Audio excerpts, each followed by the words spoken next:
இன்றைக்கி நம்ம வீடியோவில் ராஜஸ்தானி ஸ்டைல் பூண்டு சட்னி எப்படி செய்யலான்னு பார்க்கலாம். இதுக்காக ஒரு 25 பூண்டு பல் உரிச்சது, 1 teaspoon Kashmiri chilli powder, 1.5 teaspoon சாதாரணமாக உள்ள சில்லி பவுடர், 1.5 டேபிள் ஸ்பூன் மல்லித்தூள், 1/2 மூடி லெமன் ஜூஸாக எடுத்து வச்சுருக்கேன், 1/2 டீஸ்பூன் சீரகம், கொஞ்சமாக கொத்தமல்லி தழை, உப்பு தேவையான அளவு, எண்ணெய் தேவையான அளவு. இப்போ எப்படி செய்யலான்னு பார்க்கலாம். சின்ன உரல் எடுத்திருக்கேன், இதில் பூண்டை சேர்த்துடலாம். சேர்த்துட்டு நல்லா நச்சிடலாம். நல்லா இந்த அளவுக்கு நசுக்கி எடுத்து வச்சுருக்கேன். சில்லி பவுடர் சேர்த்துடலாம். காஷ்மீரி சில்லி பவுடர், மல்லித்தூள் எல்லாம் சேர்த்து லைட்டாக அப்படியே கலந்துப்போம். இப்போ இதில் கொஞ்சமாக தண்ணி,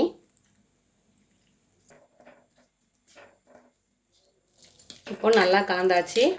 நம்ம பூண்டு, மிளகாத்தூள், மல்லித்தூள் எல்லாமே நல்லா கலந்துட்டு இப்போ இதை தாளிச்சிடலாம்.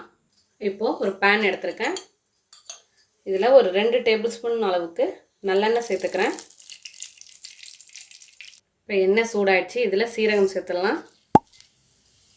சீரகம் பொரிஞ்சதும் நம்ம அரைச்சி வச்சுருக்க பூண்டு பேஸ்ட்டை சேர்த்துடலாம். ஃப்ளேம் கம்மியாகவே இருக்கட்டும். இந்த உரலையும் நல்லா கழுவி சேர்த்துக்கிறேன்.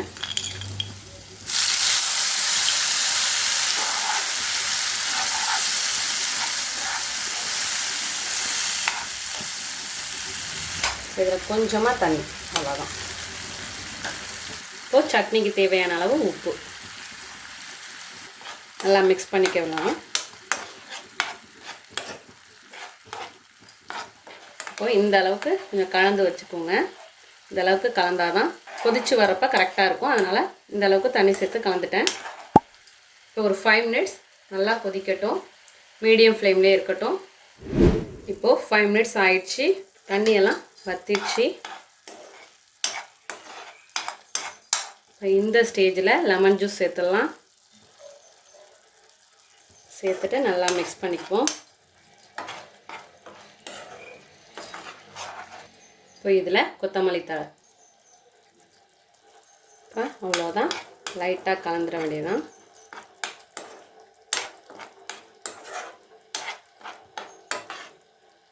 இப்போது ஸ்டவ்வை ஆஃப் பண்ணிடலாம். ஆஃப் பண்ணிவிட்டு ஒரு 5 மினிட்ஸ் அப்படியே விட்டுற வேண்டியதான். அதுக்கப்புறம் சர்வ் பண்ணால் சூப்பராக இருக்கும்.